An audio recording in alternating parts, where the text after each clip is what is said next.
Hi అండి, ఎలా ఉన్నారంతా? భలే బాగున్నారు కదా. మేము కూడా బాగున్నాం. మీరందరూ ఇంకా బాగుండాలని కోరుకుంటూ పనిలో పనిగా చిన్న మాటతో మేము ఈరోజైతే చేపలండి కూర. ఇగోండి బజార్లో మనకి బజార్ అంటే ఎక్కడో కాదండి, పక్కనే ఉంటుంది చేపల మార్కెట్. అక్కడైతే చేపలు అయితే మంచి మంచి చేపలు అయితే దొరుకుతాయి. మాకైతే ఏటి చేపలు అయితే దొరుకుతాయండి ఎక్కువగా. ఇవైతే పరిగిలండి, ఏటి పరిగిలు చాలా బాగుంటాయండి. ఇవి అయితే ఇలాగ పెట్టుకున్నాండి, శుభ్రం కడిగేసి వంట చేసిద్దామని అనుకుంటే ఇంతలో కిషోర్ అయితే ఫోన్ చేశాడండి. షాప్ దగ్గర బిజీగా ఉంది, ఒకసారి వస్తావంటే చేపలు చేసి వస్తాను, ఒక్క నిమిషం ఆగుతావని అంటే లేదు లేదు వాళ్ళు వెళ్ళిపోతారు అంటే, ఎప్పుడైనా సరే మనం కస్టమర్ కోసం చూడాలి కానీ మన కోసం కస్టమర్స్ వెయిట్ చేయకూడదు కదండి. అందుకోసమనే సరేలే అని చెప్పి పెడుతుంది కదమ్మా, మీరు అందాక ఫ్రిడ్జ్లో ఉండండి అని చెప్పి ఆ చేపలను అయితే ఫ్రిడ్జ్లో పెట్టానండి. అగోండి చూపించాను కదా ఆ చెట్టు, అక్కడేనండి చేపలు అయితే అమ్ముతారు. ఇగోండి ఈ చేపలను అయితే ఫ్రిడ్జ్లో పెట్టేసి నేనైతే షాప్కి అయితే బయలుదేరండి. షాప్కి వెళ్ళిన తర్వాత మరి రావడం అవుద్దా, ఇంటికి రావడం అవ్వలేదు కదండి. అందుకోసమనే 12:30 అయిందండి సరిగ్గా.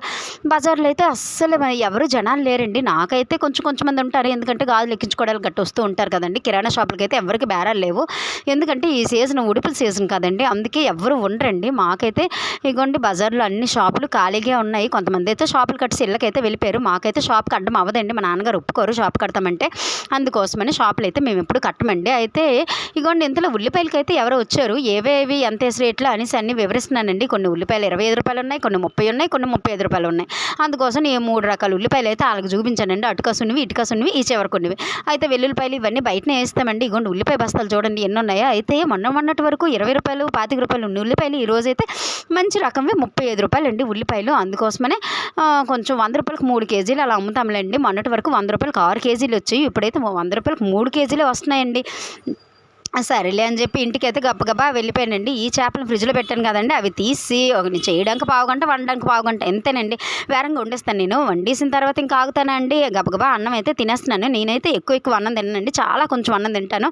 ఎందుకనుకుంటే కొంచెం వర్క్ లోడ్ ఎక్కువ ఉంటుంది కదండి, మళ్ళీ ఎక్కువ అన్నం తింటే మళ్ళీ పని చేయలేమని చెప్పి చాలా తక్కువ తింటాను. కాకపోతే మధ్యలో ఆకలి వేసినప్పుడల్లా కాస్త 2 ముద్దలు అలా తింటూ ఉంటానండి ఇంటికి వెళ్ళి.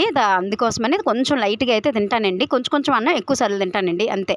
నేనైతే అసలే సన్నంగా ఉంటాను, అసలే ఎక్కువ తినేసాను అనుకోండి నాకైతే అరగదేమోననేసి పని చేయలేమోననేసి భయం అండి. అందుకోసమనే తక్కువ తిన్నాను. గాజులు అయితే మార్చానండి. మొన్న రెడ్ గాజులు వేసుకున్నాను కదా, ఇప్పుడైతే బ్లూ కలర్ బ్యాంగిల్స్ అయితే వేసుకున్నాను. నేనేం మొన్న ఫంక్షన్కి వెళ్ళి వచ్చినప్పుడు ఈ బ్లూ కలర్ బ్యాంగిల్స్ వేసుకున్నా, అవే అయితే ఉంచానండి. ఇగోండి అన్నం తినేసి ఇలా షాప్కి వచ్చాను. కిషోర్ ఏమో బఠానీలు ఆవాలు కలిపిసాడండి.